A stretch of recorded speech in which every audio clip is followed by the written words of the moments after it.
Welcome to WTF Media. If you love crazy, unbelievable stories, make sure to subscribe and hit the bell so you don't miss out. Let's jump right into today's story. Sitting in a jail cell on my last day inside.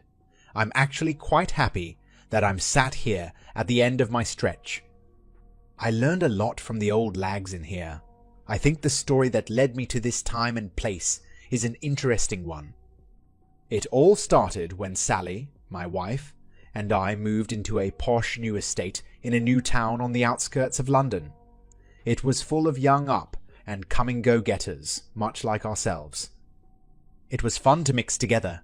There were some single blokes, and there were some single lasses, but mainly married couples, and some just living together that can't be bothered to get married.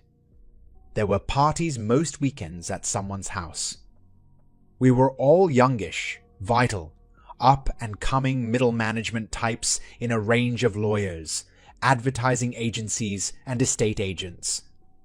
I had been an aircraft mechanic and even got to be a supervisor before I found out that I could sweet-talk people into spending more on a house than they needed to and sold them a mortgage at a good rate, well, good for me anyway.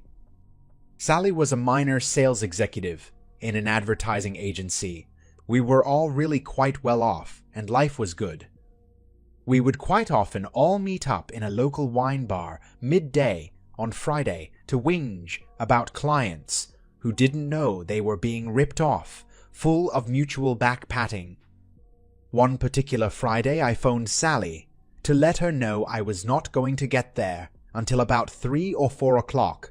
I had some stupid clients to catch up with, and I would see her there when I finished. I pitched up at the bar just after 4 o'clock, and the usual crowd was there.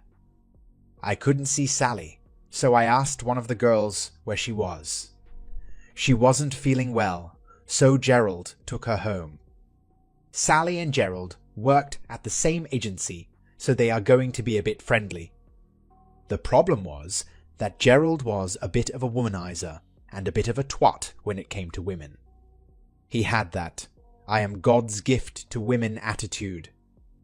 We all had seen the drunken arguments between Gerald and his wife Fiona because of his flirting. It may have been more than flirting. They had only been married less than 2 years, although they had been together for several. Not a marriage made in heaven. Sally and I thought the God's gift to women had palled a bit with Fiona. Feeling a bit bemused, I drove home. I couldn't see Gerald's car around nor Sally's. Hers was probably still at work or the bar car park, and Gerald would have gone home in his. Assuming my wife was poorly upstairs in bed, I was a bit careful how I approached the house. I opened the front door and went upstairs. I heard those sounds no married man wants to hear if he's not involved. Oh yes, deeper. Stop. We shouldn't be doing this. Stop. Stop. If Mike catches us, he will fucking kill us. But that is so good. I took out my mobile phone and switched on the video. I set it to record and gently opened my bedroom door to see. Lo, and behold, Sally was on her back, with a naked Gerald pumping away at her on our bed with her legs wrapped around his back. Fuck. I took a few seconds of video to get a dose and shut the phone down. The first thing I wanted to do was throw up. The second thing I wanted to do was to cause some damage. The second part was going to be easy. I went into the spare bedroom and dragged out my old cricketing kit bag. I took out my cricket bat and approached our bedroom. They were still having at it. With an almighty kick, I smashed the door open. The look on their faces was amazing. Gerald's face was even more amazed when the bat caught him on the side of his chest and he flew off the bed into the wall. I grabbed Sally by the back of her long hair and threw her off the bed into the corner next to him, shouting, "What the fucking hell are you doing?" as if I couldn't see. "Mike, babe, it's not like it seems," she replied. "Oh yes, it is exactly like what it fucking seems. You are shagging that fucking twat in our bed." Gerald was now standing up, holding his ribs. I grabbed him by his long, poncy blonde hair and threw him onto a bedroom chair. Sit there before this cricket bat comes in contact with your bollocks. I got my phone out and showed him the video I had recorded and said, "You sit there or I send this video to your wife." He sat still. I looked at my wife huddled in the corner. I shook the cricket bat in front of her face and said, "If you move, this bat will come in contact with your pretty face and you'll look fucking ugly by the time I have finished." I had some nasty, nasty thoughts. This twat was going to be scared for the rest of his life. He will never come near my wife again. I went downstairs and grabbed some rope, 2-inch wide black tape, and some wire, the sort of stuff we use on aircraft to stop nuts and bolts coming undone. It's stainless steel at about 0.5 millimeter thick, looks like cheese wire. When I got back upstairs, Gerald was still sitting in the chair. Sally was still crying in the corner. I told Sally to tape Gerald's body to the chair and to tape his arms behind the chair. She did exactly as I told her and then went back to her corner. I then pulled out a piece of rope and tied it to Gerald's left ankle, took it up across his thighs and tied it to his right ankle and pulled it tight. His heels were tucked up on either side of the chair, almost touching his thighs. This is the Yuki part. I then took a piece of the steel wire, wrapped one piece around one ankle rope, then took it up across his thigh, around his testicles and penis, down to the other ankle, and wrapped that around the rope tied to his ankle. His legs are now being held in place by the rope. Should that rope snap, he would lose all of his man parts. I took out my Swiss Army knife and opened up the large blade. I placed it under the rope, looked into his eyes, and said, "Do you know what happens if I cut this rope?" Through the tears now pouring down his face, he nodded. I think he knew the fuck he got himself into. That is actually too much. I had only looped the wire around the right ankle rope with one twist, so if the rope did snap, it would frighten the shit out of him, but do very little physical damage. L just wanted this fucker to fear for his bollocks and cock now. I would gain nothing by completely crushing him. I think some Roman chap said that a few centuries ago. Now, just to rub salt into the wound, I told Sally to phone Gerald's wife Fiona. She can be a bit fiery, but I was not going to do this alone. I heard Sally say to Fiona, "Can you have over to my house, it's important?" I could hear over the speaker. "No, sorry, I'm a bit busy at the moment." Sally said, "You need to come over." "No, sorry, I'm busy." I took the phone off of Sally and I said, "Fiona, I have just found Gerald in my bed. Fucking Sally, I think you should come over." The phone went dead very quickly. It was about 50 yards from their house to ours, and by the time I made it downstairs, the front door nearly flew off its hinges as Fiona burst through it. "Where the fuck are they?" she shouted. Not wishing to get in the way, I said, "Upstairs."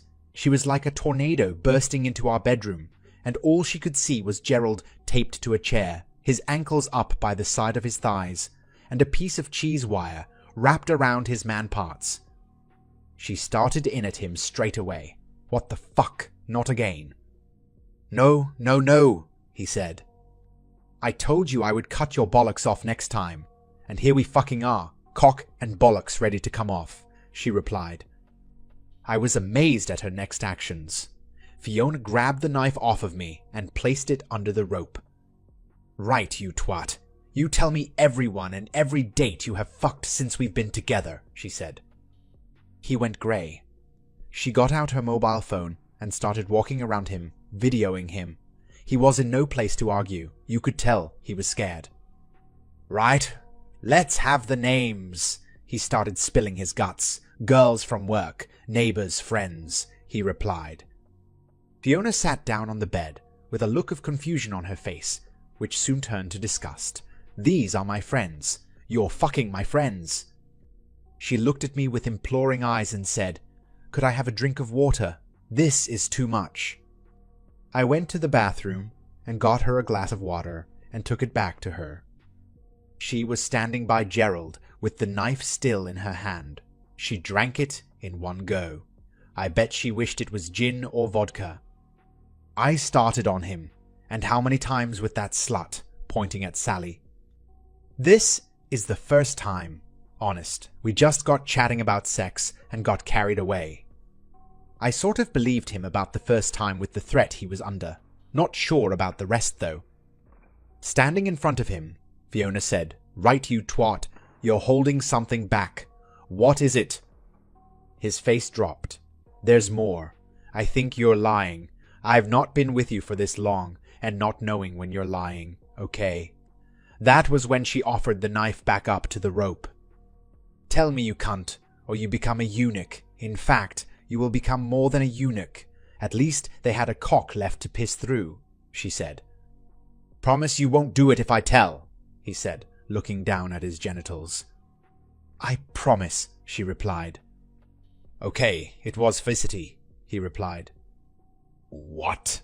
My sister, you cunt, when?" Fiona answered. "At the weddings," he replied. "What? The one last month?" Fiona questioned.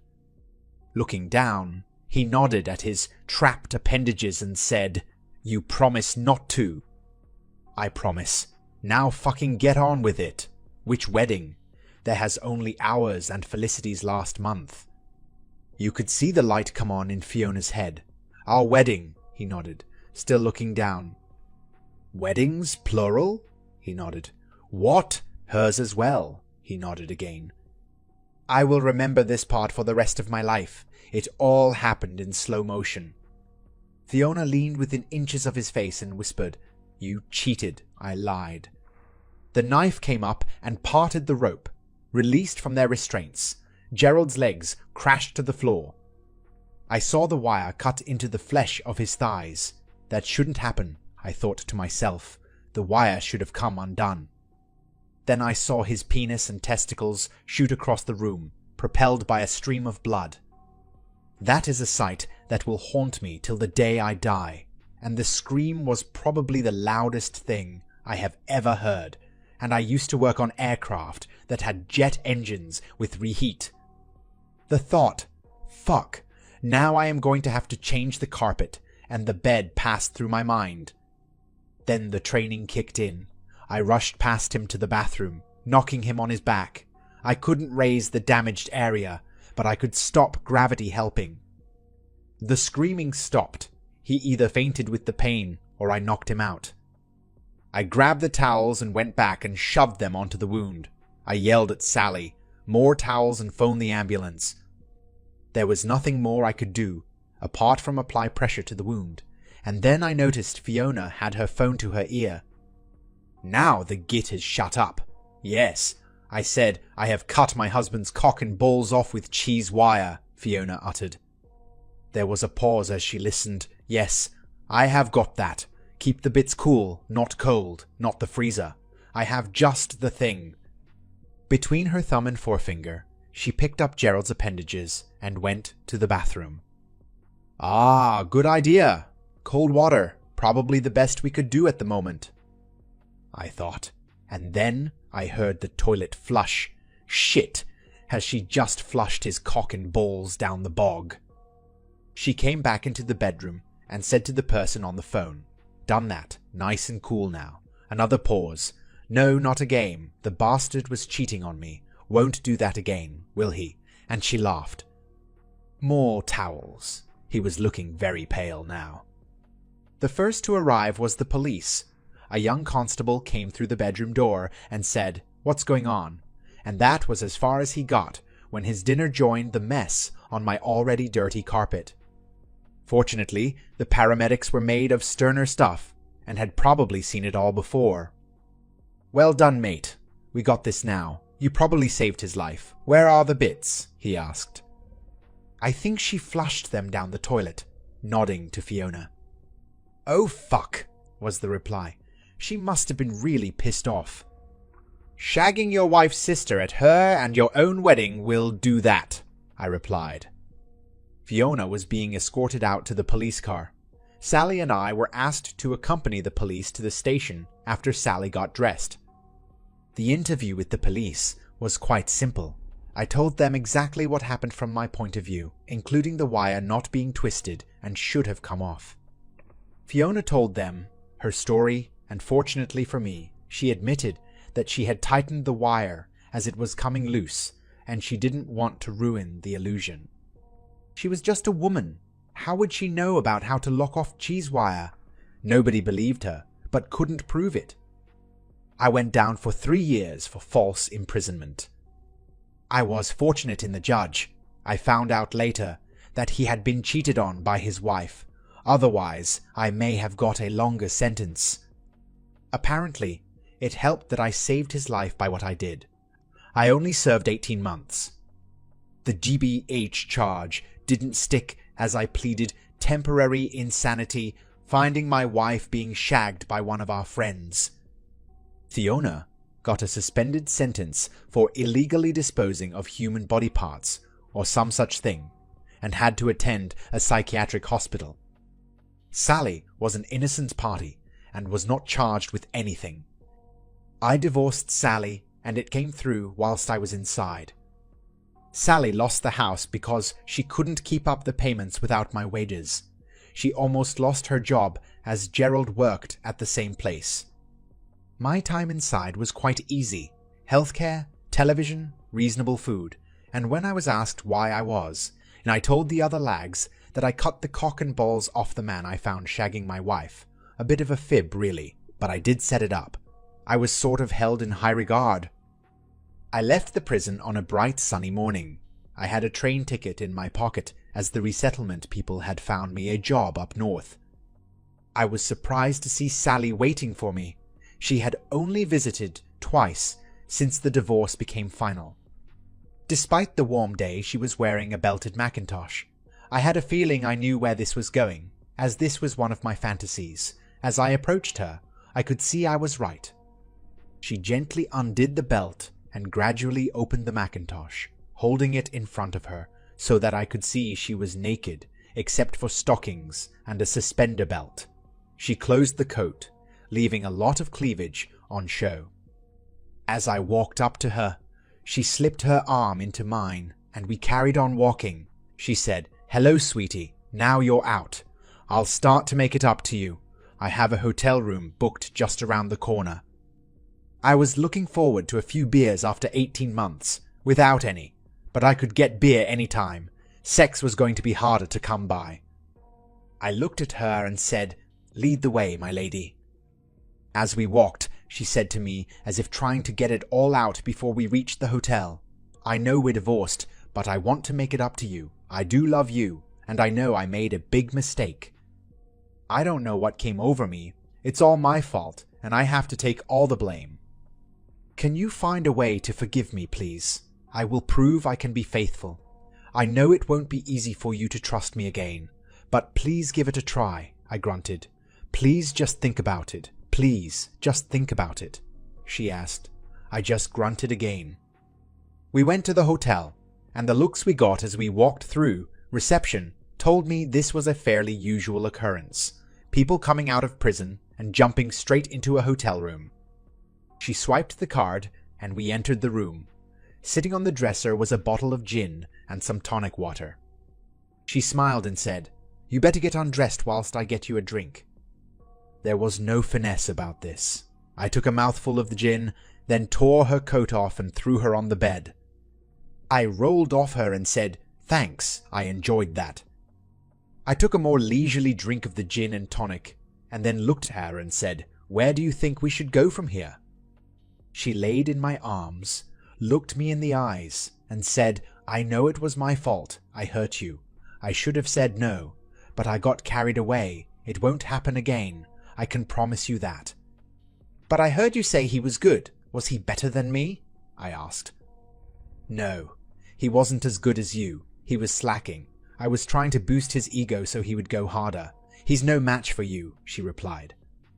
I thought to myself, he certainly isn't now.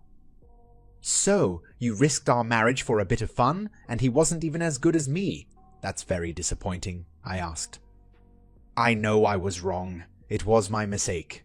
What must I do to get back into your life?" I have been celibate for the last 18 months since that day. I don't want anybody else. I only want you. I know it's not going to be easy for you to forgive me. I'm not sure if you can. But I won't cock up again. Once bitten, twice shy. I'm not going to risk losing you again.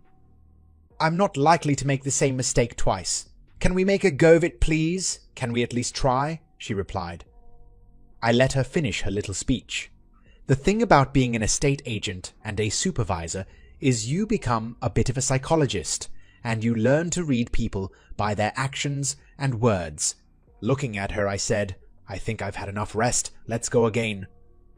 I got off her and went to the bathroom for a shower. When I returned, I could tell she was up for more, and she had that coy, cute, sexy look I had known so often when she wanted something. I looked at my watch and began dressing, causing her to kneel up straight so we were the same height. Are you going? I looked at her. She was confused, but ever so cute. I could get used to having that every day and fucking it any way I liked.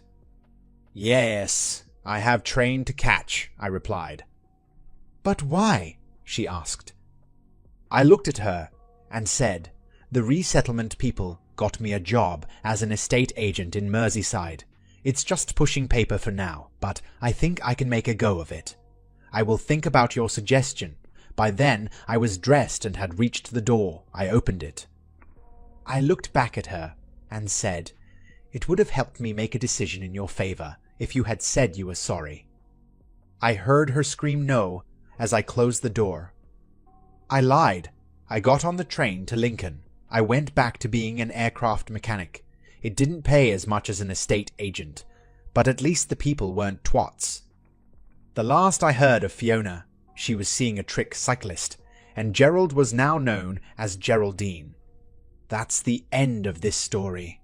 If you found it engaging, please give it a thumbs up, and don't forget to subscribe for more content like this. I've tried out a new style, so if you liked it, let me know in the comments. Your support and feedback mean the world to me. Thanks for watching. I couldn't believe what I was seeing. Simone, my wife of 5 years, was topless, bouncing on the lap of one of the guys in the hot tub below. From the look on her face and the look on the guy's face, it was pretty clear to me they were actually having intimacy. What the heck? Angry, I pulled out my phone and took a short video. I thought about changing into my swim trunks, but changed my mind. I sat on a chair in the room and thought back. No wonder she didn't want me to come to this party with her. She had been working as a secretary for S&G Funds, a hedge fund company, for about a year or so, and she really seemed to be happy. Now I know why. Earlier that week, I saw a text come up on her phone, letting her know there would be a company Christmas party this weekend, and she was allowed to bring a +1. When I told her about it, she tried to dissuade me from going. "Oh, Carl, you'll just be bored anyway," she said. "I don't get it. Why don't you want me to go with you? Are you ashamed to be seen in public with me or something?" "Of course not, silly. It's just that these are financial gurus. There's probably going to be a lot of boring talk about money and stuff, and you'd just get bored." Her company had a habit of holding these parties about once a month, and they had always been staff only. Most of the time, Simone was gone until late that night, or even sometimes late the next day. I never made a fuss about it, but now I had a better idea of what actually went on at these things. "I see. Well, maybe I'd like to spend the evening with you anyway. Have it your way. If you're going, you'd better get your tux cleaned, but trust me, you're probably not going to have a lot of fun." The day of the party, she suggested I bring a pair of swim trunks. Swim trunks? For a Christmas party? It's December, for crying out loud, and it's cold outside. "Swim trunks?" I asked her. "It's awful cold outside for swim trunks, don't you think?" "Nah, we usually end up in my boss's penthouse after the main party, and he has a real nice hot tub." "I see. So you do this often then?" "Yeah, pretty much every time." "Now promise me you'll be on your best behavior tonight, okay?" "I always am," I told her. This didn't sound too good. Why would she tell me this? "Why are you telling me this? Oh, it's just that these parties can get pretty wild sometimes. I don't want you to get upset with anything you might see. The guys there are quite friendly and can get pretty handsy, if you know what I mean. Well, as long as everything passes the husband test, there shouldn't be any problem, right? I asked in response. She smiled and said nothing, but gave me a kiss on the cheek. When we got to the main party, Simone introduced me to a friend of hers, Linda. "Linda, this is my husband, Carl," she said. Linda looked me over and smiled. "Husband? This is going to be fun. You really are a wild and crazy girl, you know that?" she asked with a smile. I wondered what she meant by that. Simone smiled as she giggled. "I gotta go mingle, sweetie," Simone told me. "Could you get me something to drink? Maybe some wine? Come on, let's go," she told Linda without giving me so much as a backward glance. I made my way to the bar and got her wine and a beer for myself. I looked around, but I didn't see Simone anywhere. I walked around looking for her, but to no avail. After a half hour, I sat at an empty table and hoped she would come look for me. In the meantime, I watched as everyone danced and had a general good time. No one said anything to me and walked around me as though I wasn't even there. I guess she was right. I wasn't having any fun at all, and I was getting more than a bit pissed off that my wife would simply abandon me like this. After nursing my beer for a couple hours, I said, "To hell with this shit," and got up. I figured if Simone wasn't even going to spend any time with me, I'll just go home and leave her to her friends. I started walking to the entrance when Simone and Linda came up to me.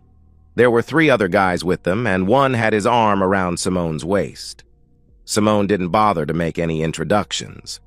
"Oh, there you are," she said. I could tell she had been drinking. "We were looking all over for you." Yeah, sure you were, I thought. When she kissed me, I could detect the taste of tequila and something else. "Yeah, I was just getting ready to go home since you abandoned me 2 hours ago. Where were you?" She blushed and looked down as the guys with her smirked at me. I felt like punching them in the teeth. "We were just having a few shots," Linda said. Simone looked at her funny. I wondered what the hell was going on here. "Shots of what? I can taste tequila, but there's something else." "Oh, nothing," Simone said. "Hey, listen, we're all going over to Ben's place. He's got the hot tub warming up. Are you ready?" "I guess. Am I going to get to spend some time with you, or are you planning to abandon me again tonight?" "Oh, don't be silly. You'll see me later. I'll ride over with Linda and the guys if that's okay with you." "Why not ride with me?" I asked.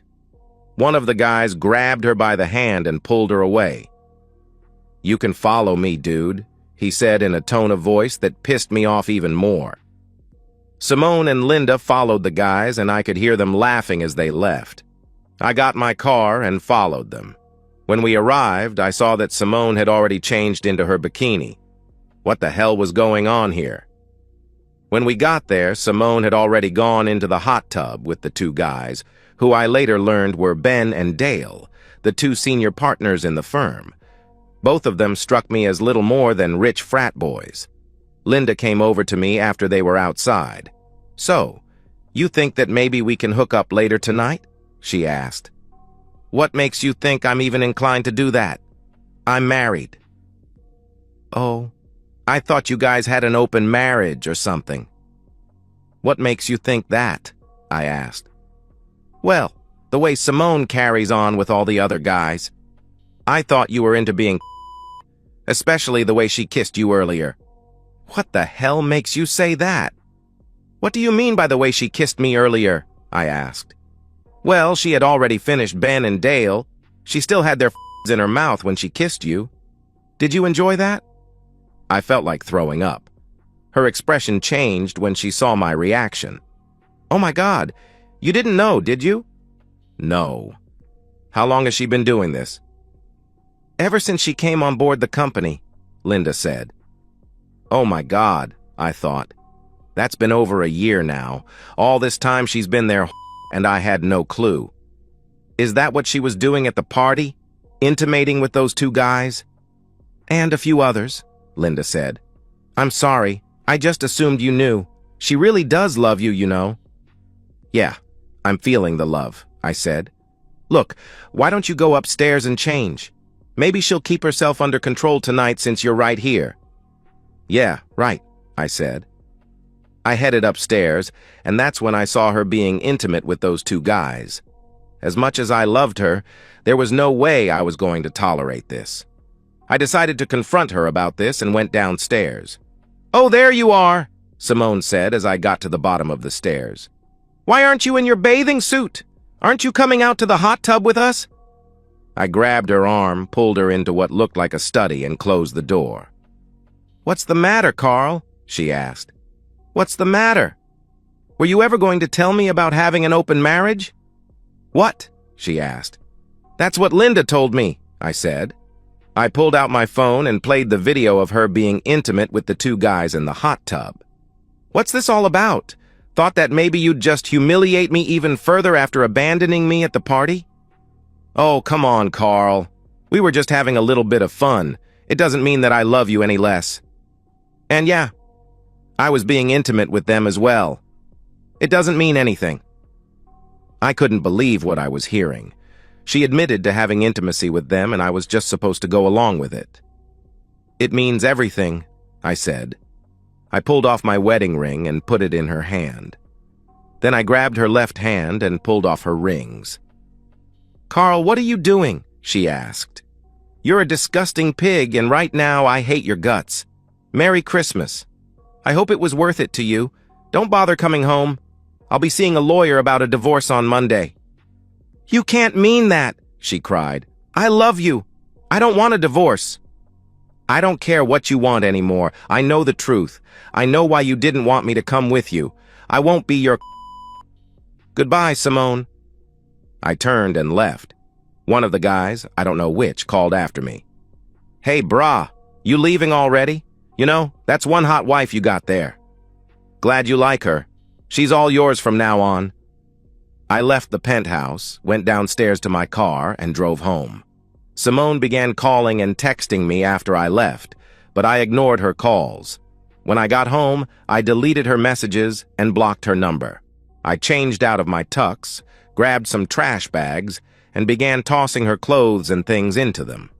I put them into her car and pulled it out of the garage.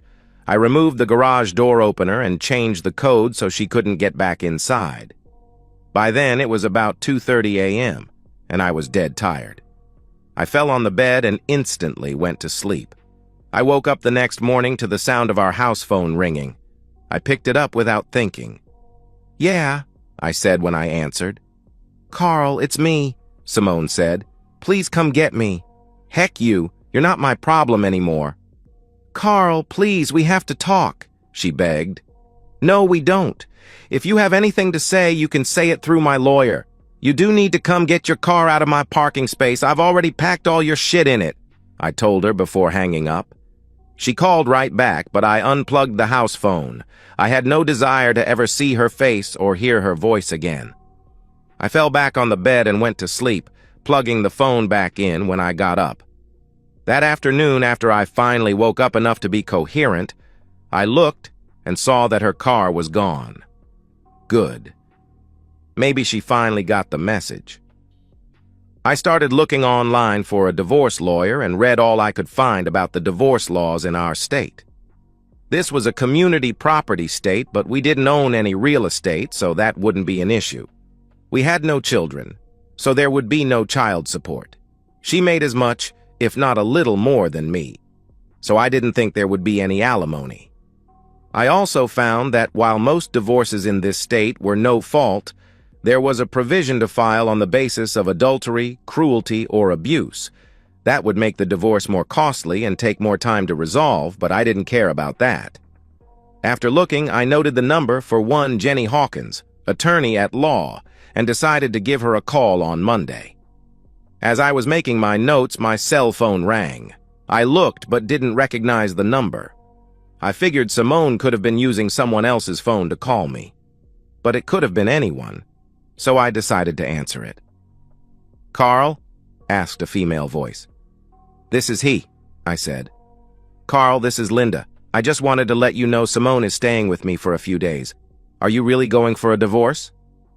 Yes, I am, I said. Carl, she's a wreck. She's in her room crying her eyes out. I'm afraid she's going to have a nervous breakdown. I don't care. She brought it on herself. Don't you have any feelings for her at all? Linda asked. Yeah. Right now they can be described as hatred and disgust. She's been f***ing around on me for a year or more, and she had the audacity to humiliate me in public. We're through. But she loves you, Linda said. So she claims. Tell me, what did she do after I left? How long did you two stay at the penthouse? Did she intimate Ben and Dale again? She was upset, Linda said. We all were. You're not answering my questions, I said.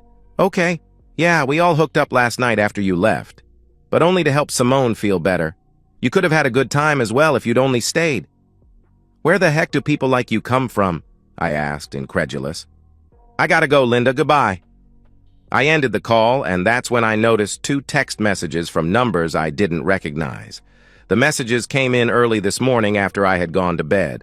I pulled them up and noticed that videos were attached to them. Missed one hell of a party, bro, one message read. I played the video and saw Simone getting made airtight by 3 of the men at the penthouse.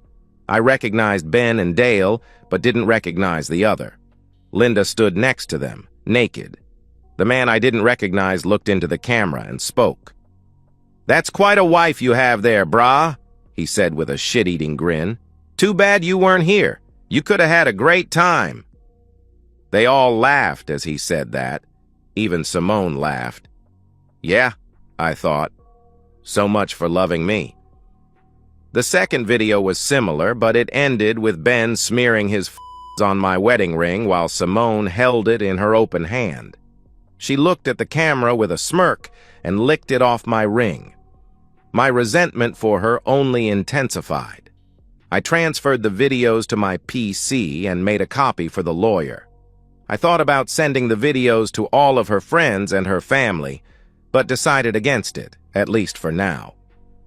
The info I got from Jenny's website indicated that I needed to be very careful about how I reacted to her actions.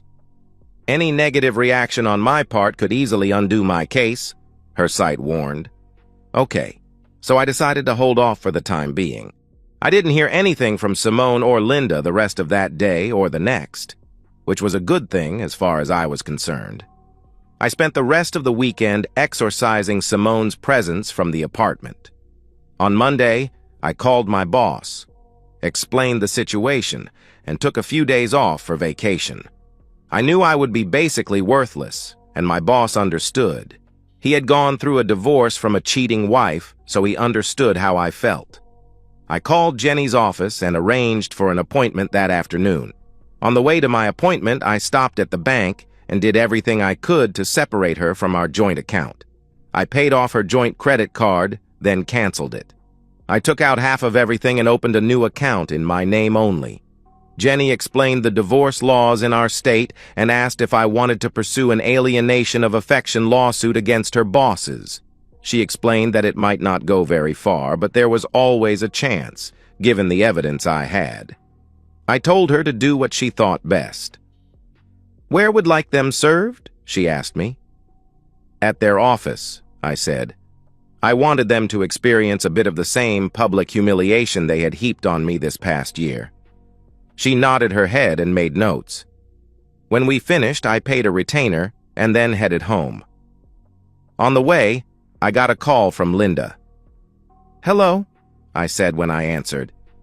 Carl, would you be willing to meet with Simone and me someplace this afternoon? She asked.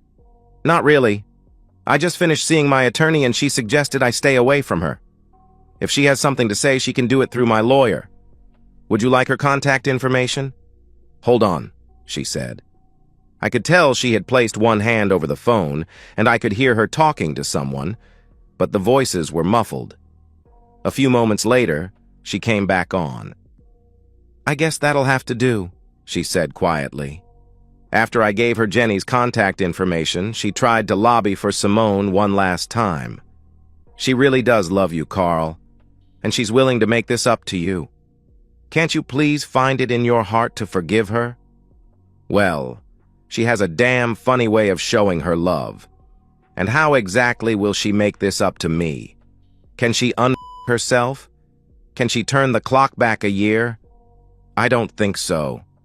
The answer is no. I will never forgive her for what she did. Okay, if that's the way you want it. I'll pass that on to her, but you know you're going to have to talk to her sometime. Not if I can help it. What's done is done. Tell her she can expect to be served with papers soon. I ended the call and drove the rest of the way home, stopping only to pick up a 12-pack of beer and a couple of packs of cigarettes. I had stopped smoking when we first got married, but I felt that I needed to do something to keep from punching holes in the walls. Shortly after I got home, the house phone rang. I answered, wondering who was calling now. "Hello," I said. "Mr. Jacobs, this is Ben Carlson, your wife's employer," the young male voice said. I recognized the voice from the party. He seemed to have adopted a more professional tone now that he was back in his place of business. "I know who you are, Ben. What do you want?"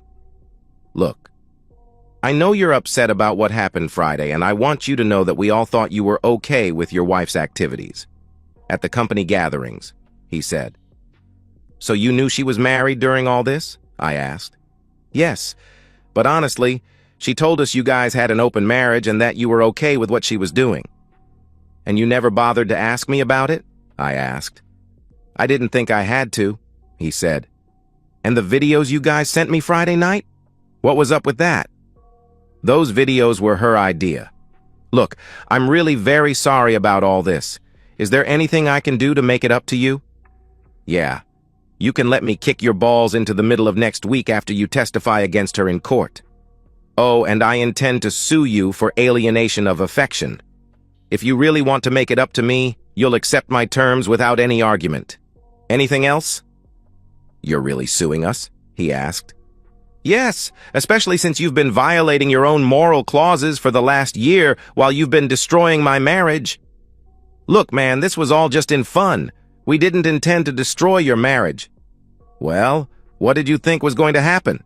Did you honestly believe I would just sit back and applaud you for being with my wife and treating her like an object? It sounds like you've been reading too many stories online. Look, man, we can work through this. A lawsuit like that could ruin us." "Not my problem. You shouldn't have turned my wife into your play toy. Goodbye."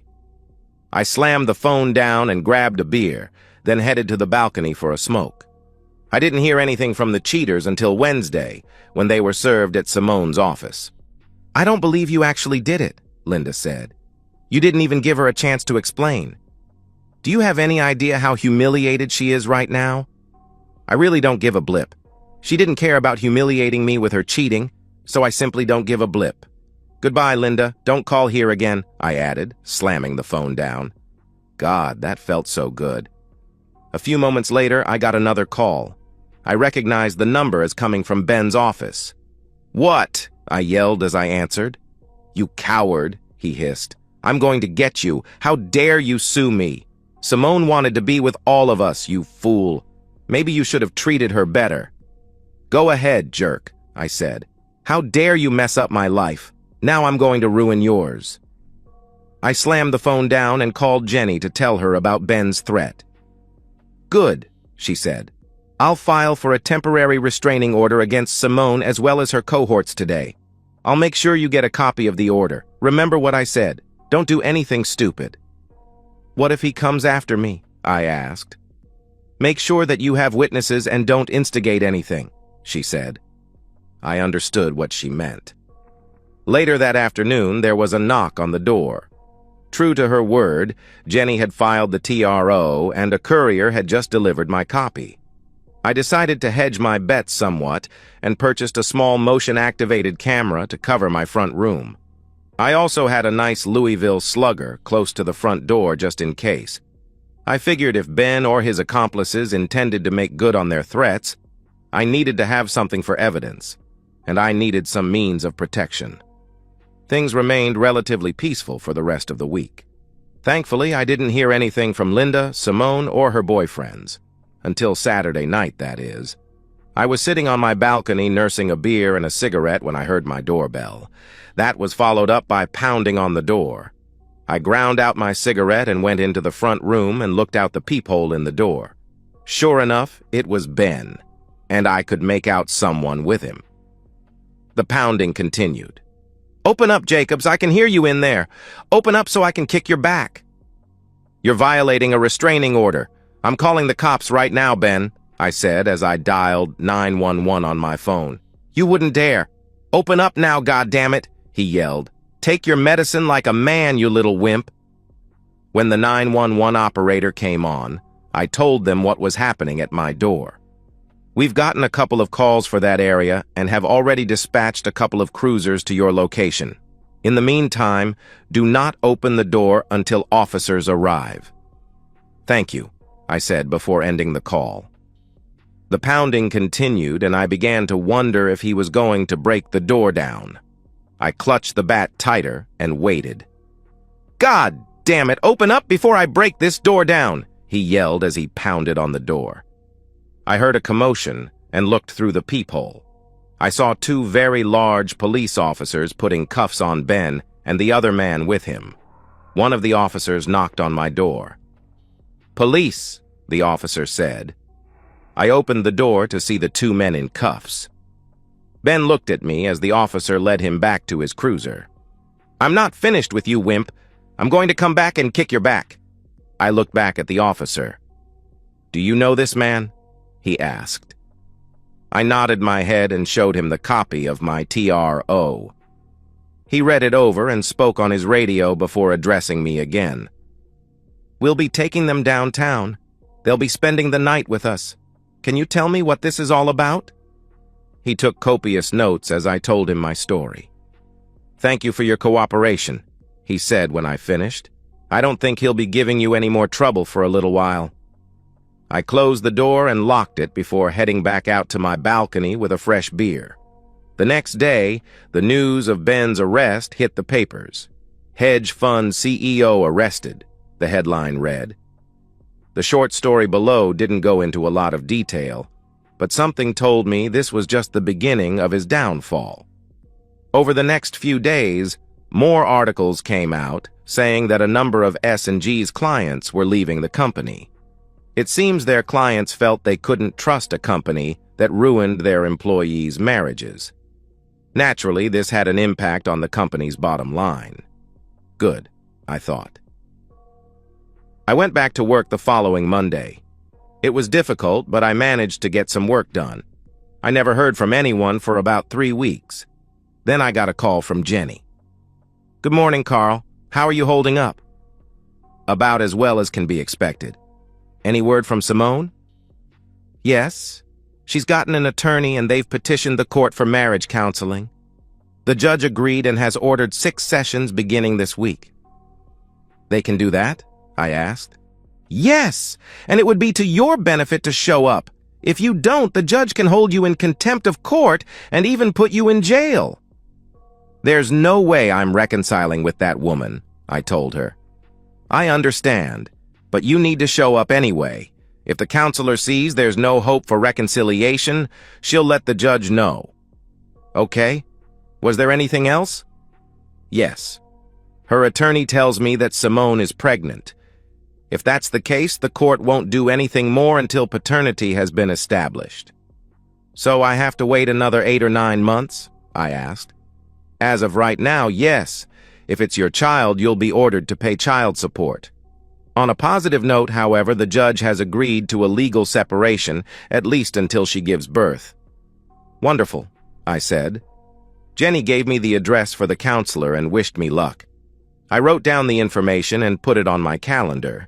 I decided that I would make it clear in no uncertain terms there was no way I would ever reconcile with the cheating.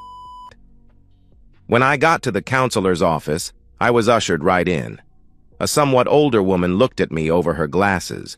Simone sat across from her in a love seat looking somewhat forlorn. I had a very bad feeling about this. The counselor introduced herself as Dr. Abigail Farnsworth and indicated I should sit next to the wife on the love seat. I chose instead to sit in a smaller wooden chair placed at a 45-degree angle to the love seat.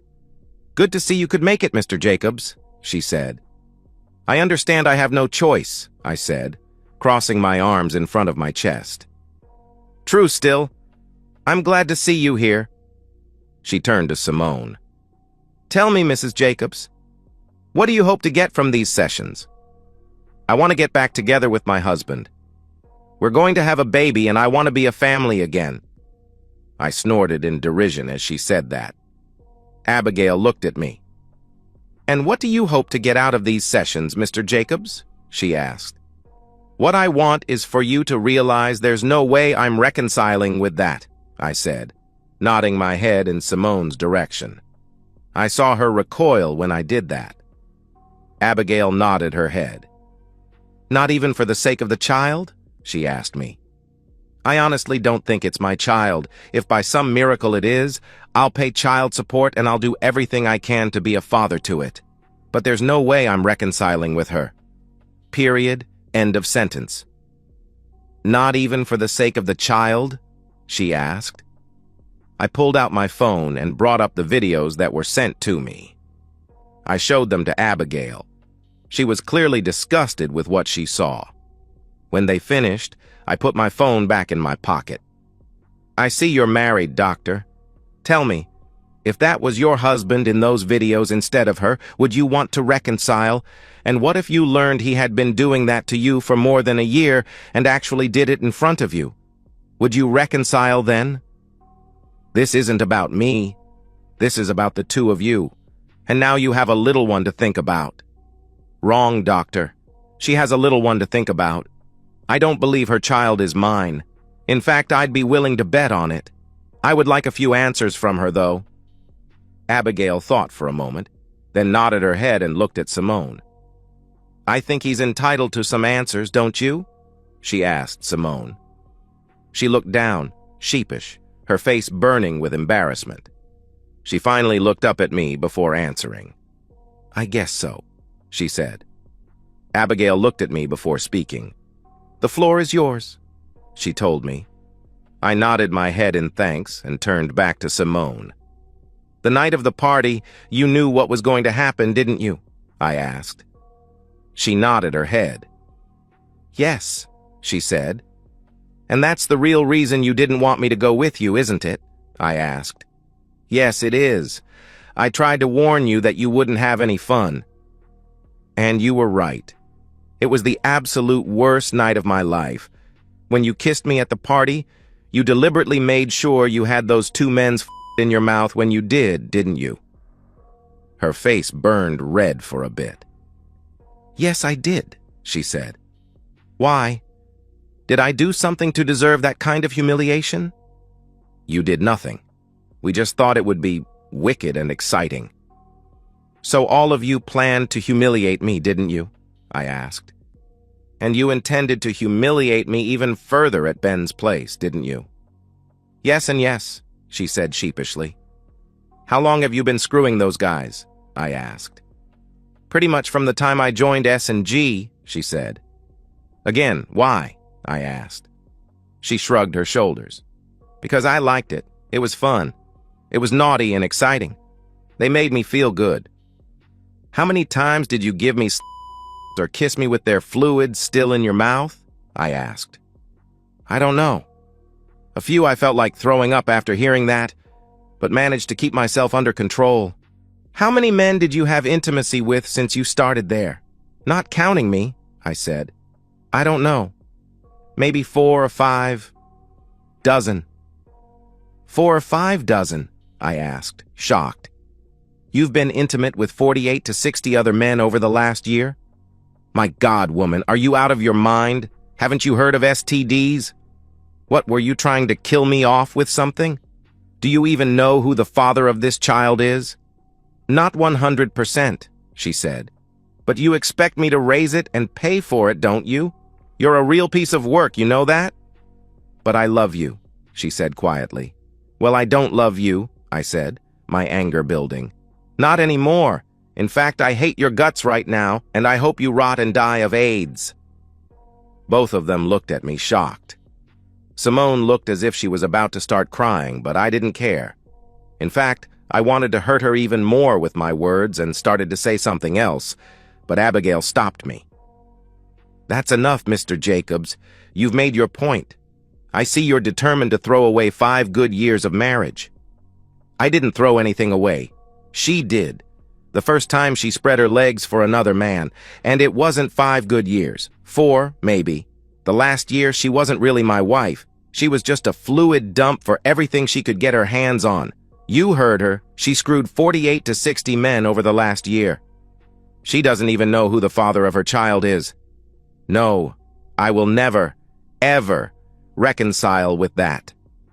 "All right. I think we've heard enough for today," Abigail said. "I want to have a session with each of you on an individual basis, then we'll go from there." We scheduled our appointment for the next week and left.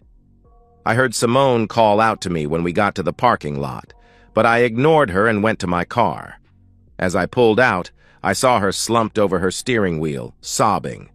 Good, I thought. Let her feel some pain for once. That night, I got a call from a very angry Linda. "I hope you're happy," she yelled. "What do you mean?" I asked in response. "Simone is in the hospital. She had a miscarriage. She told me what you said and the way you treated her." "So what do you want? Sympathy?" "I simply told the truth, which is a lot more than she did this last year," I said. "Didn't you hear what I said? Your wife is in the hospital. Don't you care about that?" "Frankly, no, I don't," I told her.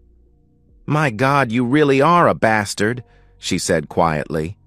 "Well, you guys only have yourselves to thank for that," I said. "The very least you can do is go down and give them your insurance information. Legally, she's still your wife and you'll end up getting the bills anyway." I calmed down for a moment and remembered what Jenny told me. "All right, what room is she in?" Linda gave me the information and I went to the hospital. When I got there, I made my way to her ward and conferred with the nurse. I gave them my insurance information and briefly spoke to the doctor. "Any idea what caused this?" I asked the doctor. He shook his head. "It's hard to say. There's a number of things that can happen in a pregnancy." "How far along was she?" I asked. "I'd say maybe 9 or 10 weeks along," he said. That meant it was possible the child could have been mine. I would never know, however.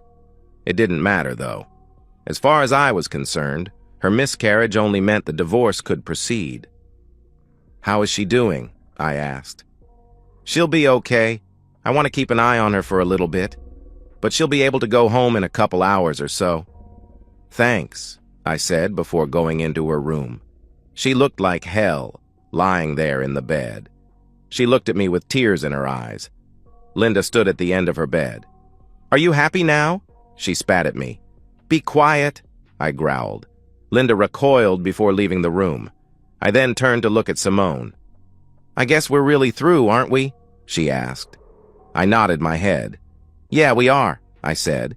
"Do you really hate me as much as you said earlier today?" she asked. "Right this second, no. But there's no way I'm taking you back. You've proven that I could never trust you out of my sight. Every time you went to the store, I'd sit at home wondering if you were being intimate with the clerks at the checkout stand. Besides, I simply can't get past your blatant disrespect. I don't get it. I treated you like a queen all those years. Did I do something to make you turn your back on me all of a sudden?" "No," she said. "You were the best husband and lover a girl could want." "Obviously not. Or you would have told those clowns to bug off. It wasn't you, it was me. They brought out the bad woman in me and told me that every guy wants to see his wife get taken by other men. I guess I just bought into their bullshit. I saw the other girls doing it and thought, why should I miss out on all the fun? And that's all it was, just fun." "Yeah," I said. "It's all fun and games until the spouse finds out." I waited a few moments before continuing. "Look, the divorce is going to happen, no matter what you do. All you're doing is wasting your time and money. End this charade and move on, okay? We're done. I'm never taking you back." "All right," she said quietly, tears falling down her face. "I'll tell my lawyer tomorrow." "And don't ask if we can be friends," I said. I don't see that happening." The tears kept falling down her face. "I'm really sorry," she said quietly. I looked at her for a few moments. "Yeah," I said as I began to leave her room. "Goodbye, Simone." I could hear her cry as I walked away. Tough shit, I thought. Good riddance. A few days later, I got a call from Jenny. True to her word, Simone dropped all of her objections to the divorce. Abigail wrote a report that said reconciliation was impossible. She included a suggestion that I go through anger management, however. The judge agreed and made the same recommendation, although she fell short of making it an order. Jenny managed to get settlements from S&G funds as well as Ben and Dale about a month later. She handed me the largest check I had ever seen in my life. "That's minus my take, of course," she said. "Of course," I responded. I deposited the check and went on with my life such as it was. S&G, or Sodom and Gomorrah, as I tended to think of it, closed its doors about 6 months later. It seems that its customers felt they couldn't trust the company with their money. Wonder why, I asked myself. I never heard from Ben and Dale after that day at the apartment. They both spent 30 days in the county jail for their stunt and apparently didn't want to go back. Their reputations in the community were destroyed, and they left for greener pastures on the West Coast. Simone and Linda continued living in the same apartment and ended up working in a strip mall retail store, one of those places that specialized in women's clothing and cosmetics. I saw them around from time to time, but never acknowledged their presence. I stayed single and dated periodically over the next couple of years. I finally met Claire Hansen, a recent divorcee, and we dated for a few months, each of us taking it slow and easy. Like me, she had been burned by a cheating spouse and was still hurting from that. I understood her pain and did all I could to support her. The first few weeks, all we did was talk or go out for dinner and a movie. She was a bit more fragile than I was at the time. We spent a lot of time holding hands and walking through the park. I was quite attracted to her and decided to let her make the first move. One night, after a delicious lasagna at her condo, she looked at me as if studying a specimen under a microscope. "Do you find me attractive?" she asked. I smiled and looked her in the face. "I find you very attractive, in more ways than one. Why?" "I was just wondering. You've never made a move on me. I was beginning to think that maybe you don't like girls." "Oh, I like girls just fine.